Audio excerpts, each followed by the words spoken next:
What's up, everyone? It's your pal on wheels, CT Berry, coming at you from the great state of Ohio for another video talking to you guys about the world of pro wrestling and video games. So without further ado, let's get into the video. So the first thing we're going to talk about is this weekend in the great city of New Haven, West Virginia. There will be a show called Top Notch Wrestling Alliance Champions Ball. Bell time is at 7. Doors open at 6:30. And I got my handy dandy phone right here to break down some of the matches for you guys.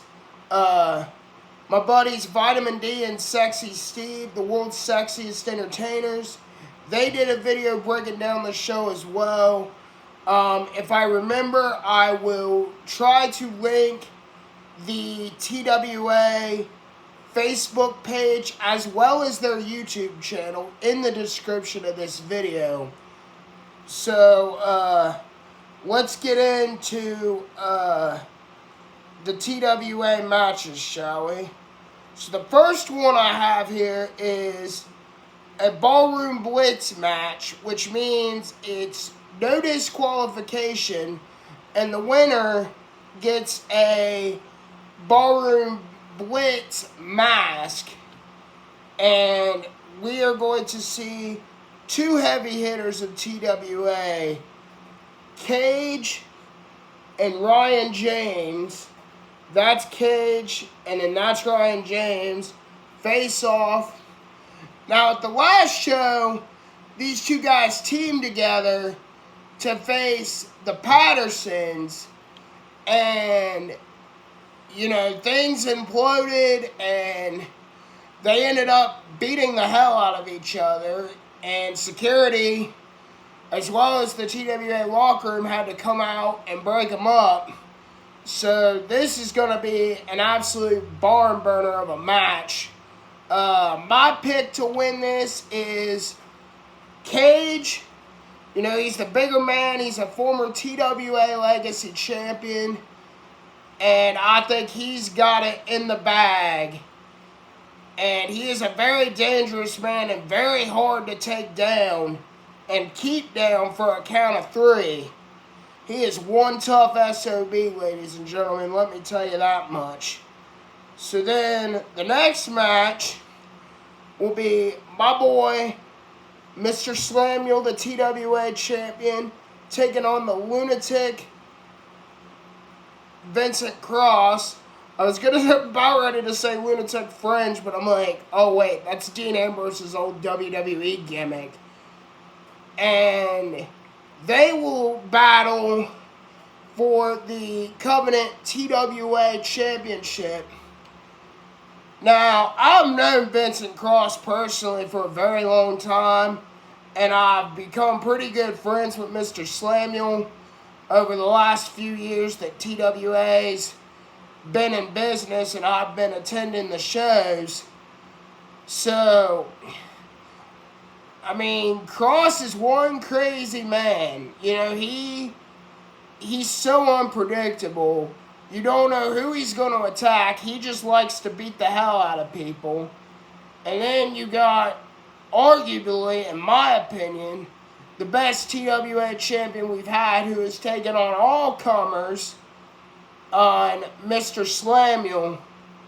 So, I guess I wasn't at this show because my brother got married that weekend. But at the show back in October, these two fought for the TWA Championship, and Vincent Cross just left. Like, he punched Sexy Steve in the face and just left. But, he's got this doctor guy. Vincent Cross has this doctor guy in his corner now, and it's going to be an interesting match. Personally, I think Samuel's going to come out with the win, but I wouldn't be shocked to see Vincent Cross win either. I mean, Vincent Cross is a former Legacy champion as well, so, I mean, could he finally get the big one? Yeah, we will have to see tomorrow night. And then, right here, I got a triple threat match. Whoops. Where'd it go? There it is. It is the Rogue Joshua Charles, Michael Saints, the guy in the middle, and then Connor Cross is the guy right there. So these three have all fought and been defeated by TWA champion Mr. Samuel. Mr. Samuel actually got the TWA championship from Connor Cross. So, seeing these guys go out in a three-way, I mean, it's going to be interesting. Are we going to see a rematch between Samuel and one of these guys, or are we going to see them take on Vincent Cross? My pick to win this is Michael Saint, because the last time Michael Saint and Samuel fought, his manager, Ronnie Bruce, cost him the match. I believe it was inadvertently, but those two ain't together no more. So I'd like to see Michael Saint get another shot at the belt. But I think it'd be a good match if he went up against Vincent Cross. You know, Michael Saint has that Brood Gangrel style gimmick. And then Vincent Cross also has that lunatic gimmick as well. So it'd be interesting to see two similar styles go at it. So this one should be a really interesting match. And then right here, we got Chuck Chronic, the guy right here on the left. And then we got Alexander Crowley, the little short guy right there, accompanied by his manager, Draven Post. So,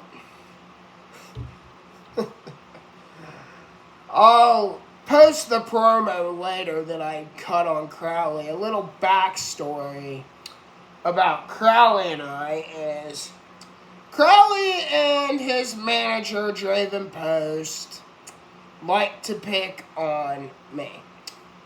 They tell me to stand up all the time and cheer for them. Draven Post has went on to call me Christopher Reeve.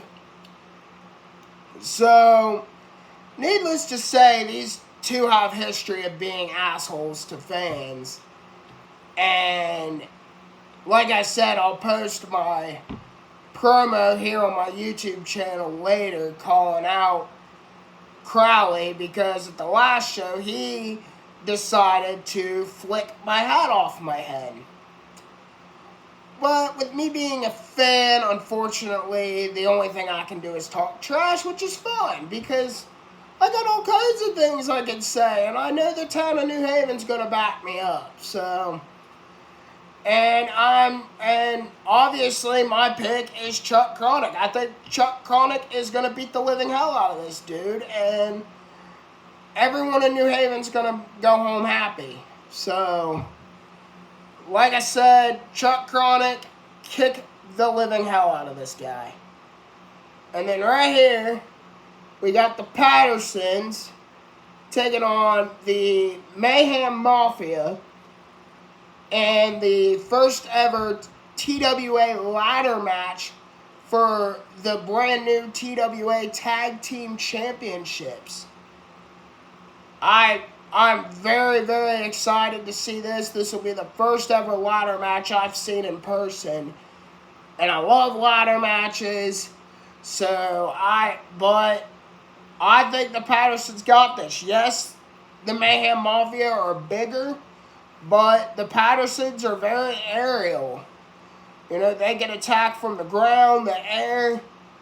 I mean, the Mayhem Mafia is going to have to look on all corners because you never know where the Pattersons are going to come from.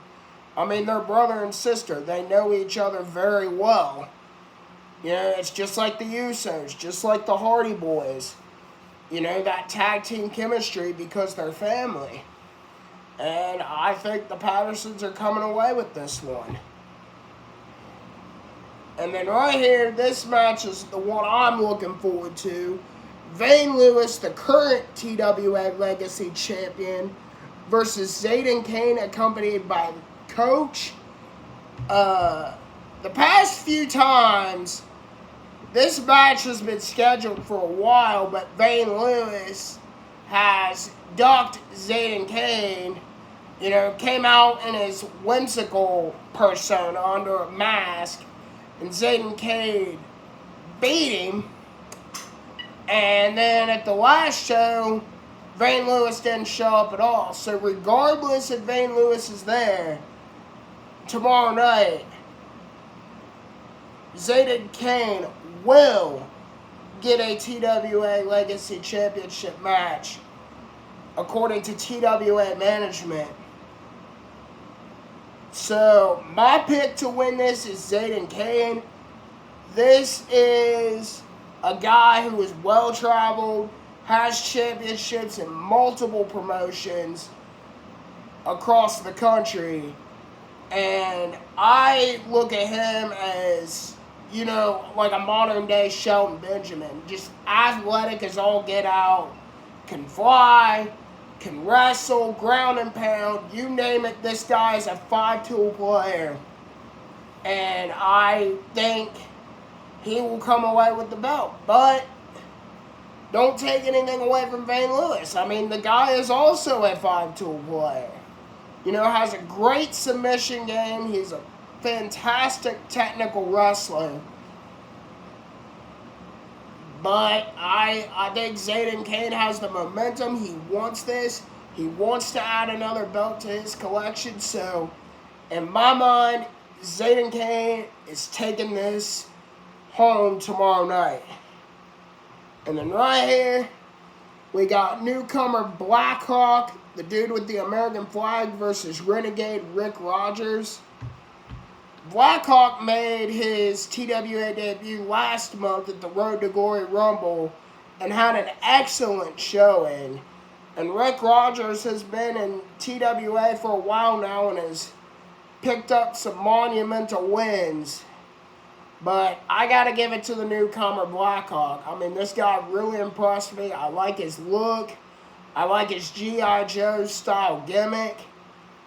And I think Blackhawk's going to take this tomorrow.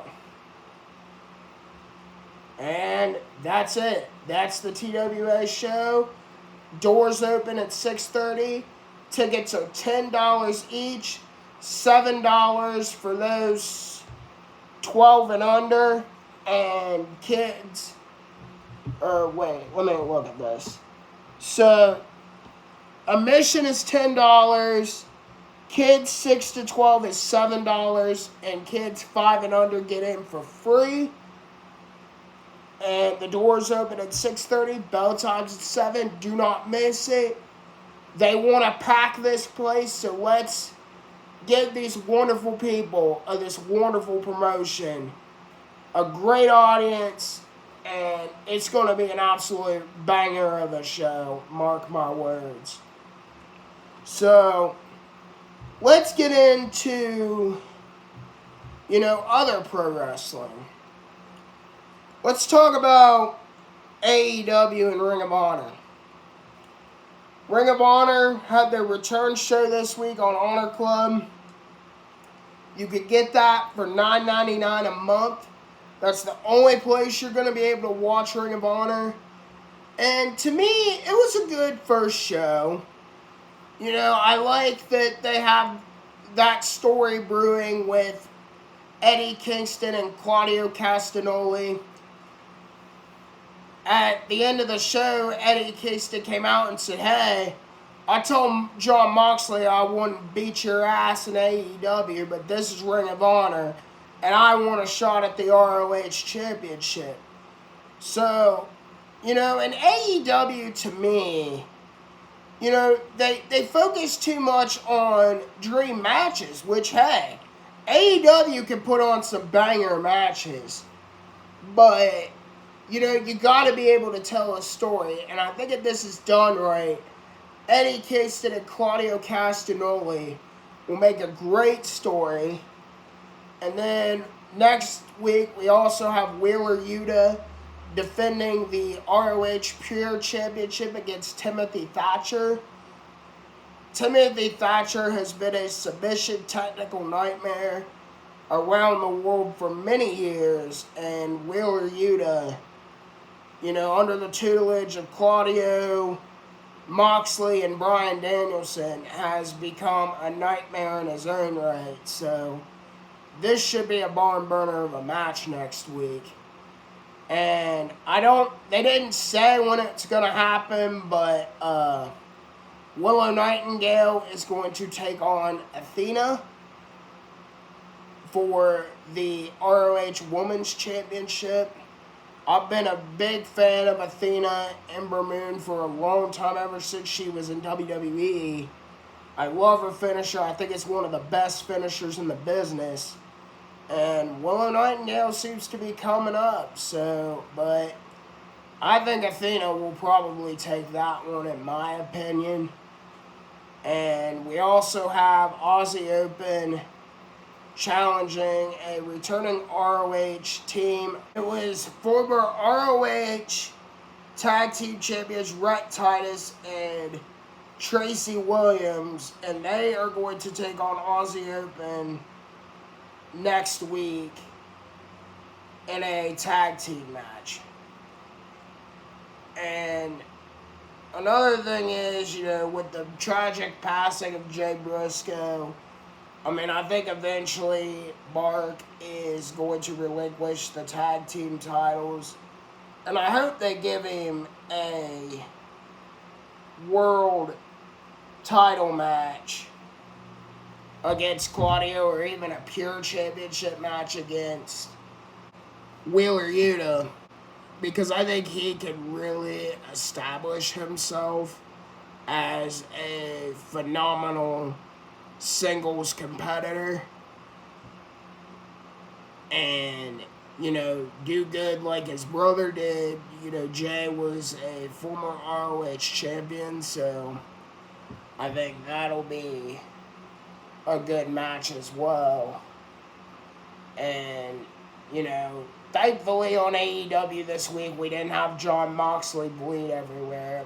Like I said in my last video, I like a good violent match as much as the next guy, but a one-on-one match, it's like, Tony, dude, not every one-on-one match needs to have blood. Now, I understand, I'm sure in the Iron Man match there will be blood. In the Texas Death Match there will be blood. Those kind of matches warrant blood. But just a traditional one-on-one match, bro, people do not need to bleed like stuffed pigs. So that's pretty much all I got to say about ROH and AEW. Let's talk WWE. I have been reading all over the internet today that Brock Lesnar has been, saying goodbye to people backstage like he could be leaving. And, Brock's done this for a long time, maybe he is ready to hang up his boots. I like Brock, I don't think he should be champion because of the amount of times he wrestles a year. But I still like watching him go in the ring and kick ass. But I guess, like I said, he's been going around saying goodbye after WrestleMania is it. But dear God, I do not want him to go against Omos. I think if Omos got better training and could be more athletic, he would be good. But in the Pro Wrestling Lounge on Facebook, people have been talking that Omos is literally Great Khali 2.0, and they're right. Because Great Khali didn't have a moveset. He did a chop, he could throw a punch, and then he did that Vice Script thing and that Khali bomb. I don't know. People like Mark Henry, Kane, The Big Show, The Undertaker, Braun Strowman, all those guys have athletic ability. Like, they do more than, like, 2 moves in the ring. So, I mean, it just is going to get old a while.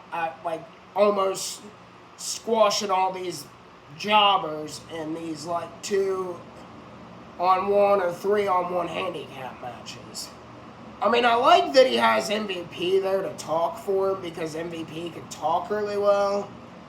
And if they reform the Hurt Business, get almost paired with some seasoned vets like Benjamin, Alexander, Lashley, I think it would be better for him. And I think eventually we are going to see Dominic and Rey collide at WrestleMania. I don't know what they're doing with that. I mean, I think eventually Rey's just going to stop and be like, you know what? I need to teach you a lesson, son. So, and then I honestly think Rey is going to put Dominic over. Which I don't mind Dominic, but he should have started in NXT. And built up a little bit instead of jumping right to the main roster. In my opinion. I'm looking forward to the Bianca-Asuka match. I think that match is going to be a good match. I hope Asuka wins it. Under this new persona that she has, I mean, she would just... And give her a dominant title run. It would just be incredible. And Charlotte and Rhea, I'm looking forward to. I hope Rhea wins it. I like Charlotte Flair. One of the best in the women's division. But Rhea has proved herself. And I think she would be, give her a good run with the women's title. I know she's been champion before, but, she didn't really have a good run the last time. Give her a good run like you did with Becky and Bianca. And I think she would just be a good champion. Let's talk Impact Wrestling. Josh Alexander and Rich Swann collided back at... What was the name of that show? It was some Impact special on Impact Plus. And... that was a really hard-fought match that Alexander came away with the win. And now he's going to be taking on Steve Maclin. And, Steve Maclin, what they've done with him in Impact Wrestling has really impressed me. Using his military background and, and putting that into his character. And I just think he's been awesome in Impact. I like Sammy Ball now. Sami Callihan, I think that's a really good look for him. I don't know if he's going to really join the designer, if it's all just a ruse to, get in their good graces. And then he's going to turn his back on him, similar to, what Randy Orton did with the Wyatt family back in 2017, and what Daniel Bryan also did with the Wyatt family. I believe it was, 2014, maybe. And so I don't know if they're going to do something like that. Which, I mean, I think Sammy would fit in with the design, but I also like him on his own. So, and, I believe Mickey and Jordynne Grace are going to fight again for the Knockouts Championship. I don't know if they're going to give Mickey a long run or if they just kind of did that to end the last rodeo thing. So I don't know what they're going to do there. And I also read that, I don't know if it was on this week's taping or if it's going to be on a later taping, a scene where the Bullet Club of Chris Bay and Ace Austin defeated the Machine Guns for the Impact Tag Team titles. I've been a big Guns fan for a long time, but I do really like this iteration of Bullet Club between Ace Austin and Chris Bay. Two of the best heels on the roster and two of the best athletic superstars on the roster. in my opinion. And I think, they're going to have a good title run, but I don't really have anything on New Japan this week. I haven't really been watching it. So I'm going to jump right into my video game talk. So this game, I found at GameStop a few weeks ago, and I'm a sucker for 2D platforms, and believe me, it's basically a clone of Mario, and it's got its challenges of Mario, and that is Panda Hero Remastered for the PS5. I've been playing this a little bit, and like I said, it does have the challenges like Mario does, so I'm a sucker for these games. So for $10 brand new, couldn't beat that. And I grabbed this one yesterday, and the clerk at GameStop told me it was kind of like a Souls-style shooter game, which I know it's going to be challenging, but I'm up for the challenge, and that is Dolmen. So I'll probably check this out here pretty soon. And I actually just got this one in today, and I've been playing it for the last hour, and it's a ton of fun. I love being a cop. I just think it's so fun, and I'm so glad this is on the Switch, and that is Need for Speed Pursuit Remastered. A great Need for Speed entry, a lot of fun. I really recommend it. It was only $20 at Walmart, so you can't beat that. And I also just finished the campaign in this game, and I believe there's a couple side things I still gotta do in it, and of course the DLC that came with it, the Tyranny of King Washington. That is Assassin's Creed 3 Remastered. One of my favorite Assassin's Creed games. It ties into the Revolutionary War, which was one of my favorite topics of history, so this is a good game. I'm looking to get it for the Switch pretty soon, so I can have that hybrid factor. So really good game. It also comes with Liberation, which I haven't played that one yet, so I'm looking forward to playing that one. And then another one I found at GameStop, because sometimes you can find hidden 360 and PS3 gems still at GameStop, and this one has been a lot of fun. 007 Legends for the PS3. I'm a big James Bond fan, so when I saw this, I had to snag it, and I've been playing it, and it's been a lot of fun. It's based off of different movies. There's Goldfinger, Die Another Day, License to Kill, and On Her Majesty's Secret Service. And they have Daniel Craig portraying James Bond in all of them. So this one's really fun. I really recommend checking this out if you got a PS3 or a 360. Definitely check this out.